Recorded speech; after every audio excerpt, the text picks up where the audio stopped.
Hi hello అండి, ఎలా ఉన్నారు? నేనైతే చాలా చాలా బాగున్నాను.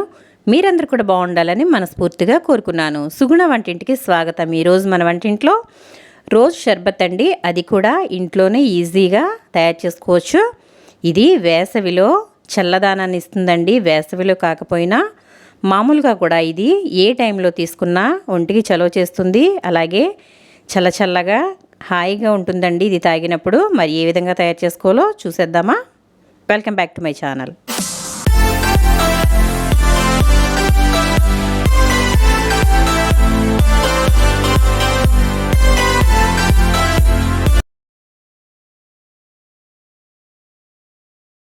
ముందుగా నేను ఇక్కడ సబ్జాలు తీసుకుంటున్నాను.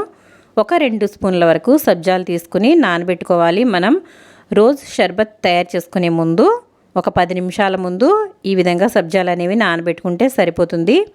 చూసారు కదా, నేను ఇక్కడ 2 స్పూన్ల వరకు సబ్జాలు తీసుకుని ఇందులో కొంచెం వాటర్ వేసుకుని నానబెట్టుకుంటున్నాను.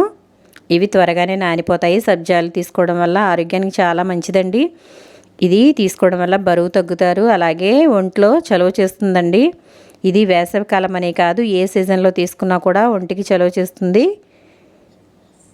ఇప్పుడు నేను ఈ విధంగా సబ్జాలు నానబెట్టుకున్న తర్వాత ఇక్కడ ఒక 5-6 వరకు బాదం పప్పులు, అలాగే ఒక 6 వరకు జీడిపప్పు తీసుకుని నీటిలో నానబెట్టుకున్నానండి. బాదం పప్పు త్వరగా నానాలంటే వేడి నీటిలో ఇవి ఒక పావు గంట సేపు ఉంచితే సరిపోతుంది. ఇవి త్వరగా నానిపోయి తొక్క వచ్చేస్తుంది.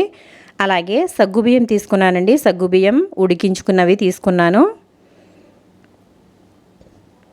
ఇవి మనకి రెడీగా ఉంటే మనకి రోజ్ షర్బత్ అనేది ఎప్పుడైనా ఈజీగా తయారు చేసుకోవచ్చండి. నేను ఇక్కడ సబ్జాలని ముందుగా 10 నిమిషాల ముందు నానబెట్టుకున్నాను. అలాగే ఈ ప్రాసెస్ అంతా అవ్వడానికి నాకు ఒక పావు గంట సమయం పట్టింది. ఇప్పుడు ఈ విధంగా నానిన బాదం పప్పుల్ని పైనున్న తోలు తీసేసుకోవాలి.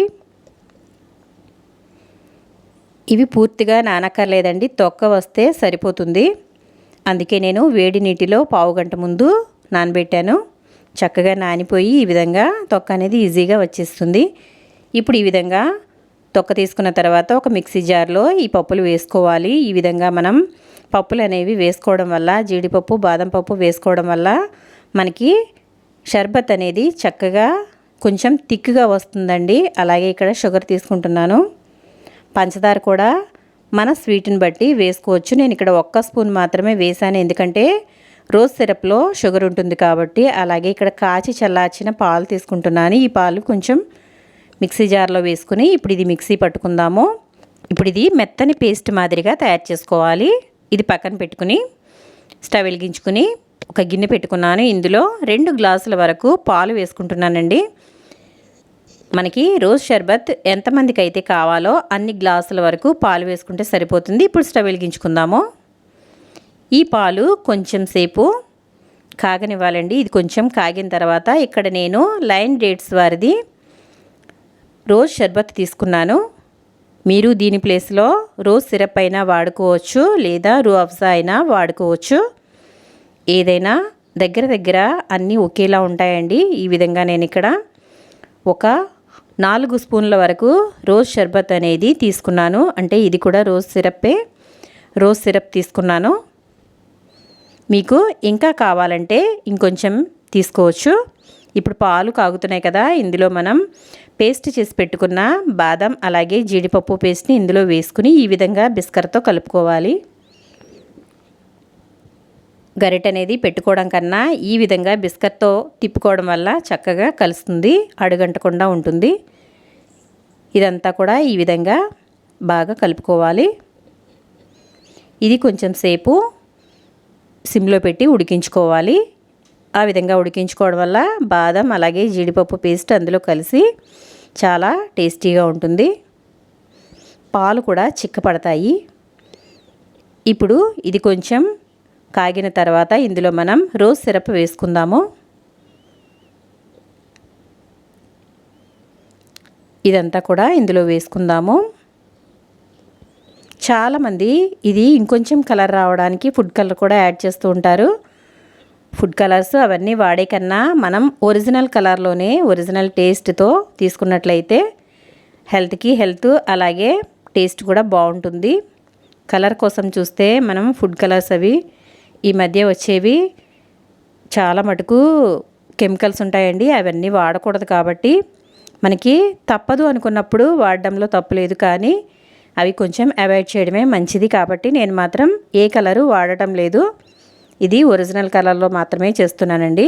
ఇది ఇప్పుడు ఈ విధంగా బాగా కలుపుకోవాలి. అలాగే ఫుడ్ కలర్స్లో ఆర్గానిక్స్ కూడా వస్తున్నాయండి, అవి కూడా మనకి ఇష్టమైతే వాడుకోవచ్చు. ఇదంతా కొంచెం బాయిల్ అవ్వనివ్వాలి, కొంచెం సేపు మరిగితే సరిపోతుంది.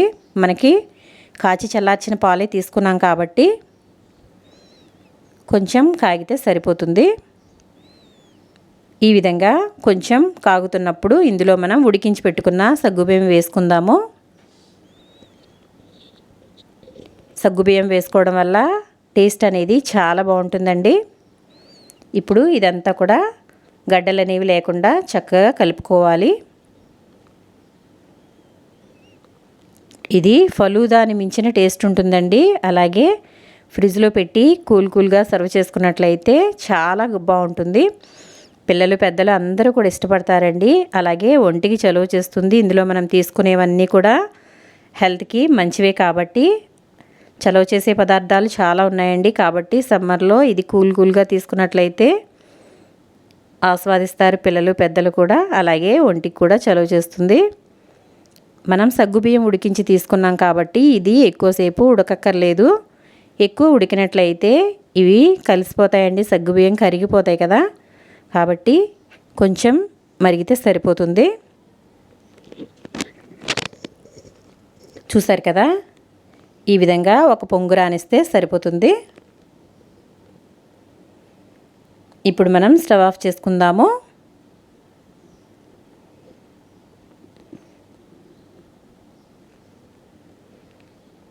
ఈ విధంగా ఉడికించుకుని ఇప్పుడు స్టవ్ ఆఫ్ చేసుకున్నానండి.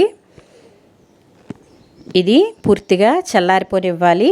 మనం సర్వ్ చేసుకునేటప్పుడు చల్లారిపోతేనే బాగుంటుంది. చూసారు కదా, ఇది మనం రోజ్ సిరప్ వేసిన లైట్ కలర్లో మాత్రమే ఉంది. బయట ఫుడ్ కలర్స్ వాడుతూ ఉంటారు కాబట్టి డార్క్ కలర్లో కనిపిస్తుంది. కాబట్టి నేనైతే ఫుడ్ కలర్ అనేవి ఏమీ వేయలేదండి. ఇది చల్లారిపోయింది. ఇప్పుడు ఇందులో మనం నానబెట్టుకున్న సబ్జాలు వేసుకుందాము. మీకు ఎన్ని కావలిస్తే అన్ని వేసుకోవచ్చు. నేను ఇక్కడ సగం వేసానండి, అంటే 1 స్పూన్ పట్టాయి. ఈ విధంగా నేను చెప్పిన టిప్స్తో మీరు రోజ్ షర్బత్ అనేది తయారు చేసుకున్నట్లయితే చాలా టేస్టీగా ఉంటుంది. చూసారు కదా ఎంత చిక్కగా తయారైపోయిందో. ఇంతేనండి రోజ్ షర్బత్, ఇంకా దీని ప్రాసెస్ అనేది ఏమీ లేదు. ఇప్పుడు ఇదంతా బాగా కలుపుకున్న తర్వాత ఇది మనం ఫ్రిడ్జ్లో పెట్టుకోవాలి. కూల్గా సర్వ్ చేసుకున్నట్లయితే చాలా టేస్టీగా ఉంటుంది. చూసారు కదా ఎంతో టేస్టీగా ఉండే రోజ్ షర్బత్ రెడీ అయిపోయింది. ఇప్పుడు మనం సర్వ్ చేసుకుందాము. 2 గ్లాసులు తీసుకున్నాను నేను ఇక్కడ. ఇప్పుడు ఇందులో కొంచెం రోజ్ సిరప్ వేసుకుంటున్నాను. ఈ విధంగా డెకరేట్ చేసి ఇచ్చినట్లయితే పిల్లలు ఇష్టంగా తాగేస్తారు. ఎవరైనా ఇంటికి అతిథులు వచ్చినప్పుడు కూడా ఈ విధంగా తయారు చేసి ఇవ్వడం వల్ల వాళ్ళు కూడా హ్యాపీ ఫీల్ అవుతారు కదా. కాబట్టి నేను ఈ విధంగా చేస్తున్నాను. ఈ విధంగా రోజ్ సిరప్ అనేది కొంచెం గ్లాస్కి రౌండ్గా వేసాను. ఇప్పుడు ఇందులో మనం తయారు చేసుకున్న రోజ్ షర్బత్ని వేసుకుందాము. ఇది పూర్తిగా చల్లారిపోయిందండి. అలాగే నేను ఫ్రిడ్జ్లో కూడా పెట్టి తీసాను. ఇది ఈ విధంగా సర్వ్ చేసుకోవాలి. చూసారు కదా ఎంత చిక్కగా తయారైందో. అంతే టేస్టీగా ఉంటుందండి. మీరు కూడా తప్పకుండా ట్రై చేయండి ఫ్రెండ్స్. మీకు ఏ విధంగా వచ్చిందో నాకు కామెంట్ సెక్షన్లో కామెంట్ పెట్టండి. ఎండలు చాలా ఎక్కువగా ఉన్నాయండి, అందరూ చాలా జాగ్రత్తగా ఉండండి. ఈ విధంగా ఒంటికి చలువ చేసే పదార్థాలు తీసుకోవడం వల్ల ఒంట్లో వేడి అనేది ఉండదు. అలాగే ఎండ దెబ్బ తగిలిన వారికి కూడా ఇది చాలా బాగా పనిచేస్తుందండి. పైన 1 స్పూన్ సబ్జాలు వేసుకుంటున్నాను. మీకు ఇష్టమైతే దీంట్లో ఫ్రూట్స్ అలాగే డ్రై ఫ్రూట్స్ అయినా కూడా వేసుకోవచ్చు. పైన కొంచెం రోజ్ సిరప్తో ఈ విధంగా నేను వేస్తున్నాను. చూసారు కదా చూడటానికి ఎంత బాగుందో. అంతేనండి, ఈజీగా నిమిషాల్లో తయారయ్యే రోజ్ షర్బత్ అనేది రెడీ అయిపోయింది. ఈ విధంగా డ్రై ఫ్రూట్స్తో గార్నిష్ చేసుకోండి. చాలా బాగుంటుంది. చల్లచల్లని కూల్గా ఉండే రోజ్ షర్బత్ అనేది తయారైపోయింది. వీడియో నచ్చిందా? నచ్చినట్లయితే లైక్ చేయండి, షేర్ చేయండి, సబ్స్క్రైబ్ చేయండి ఫ్రెండ్స్. నా వీడియో కనుక ఫస్ట్ టైం చూసినట్లయితే తప్పనిసరిగా సబ్స్క్రైబ్ అనేది చేసుకోండి. అప్పుడే మీకు నా నోటిఫికేషన్స్ అనేది వస్తాయి. అంతేనండి, ఎంతో టేస్టీగా ఉండే రోజ్ షర్బత్ రెడీ అయిపోయింది. ఇది చల్లగా సర్వ్ చేయండి. చాలా ఆసమ్గా ఫీల్ అవుతారు.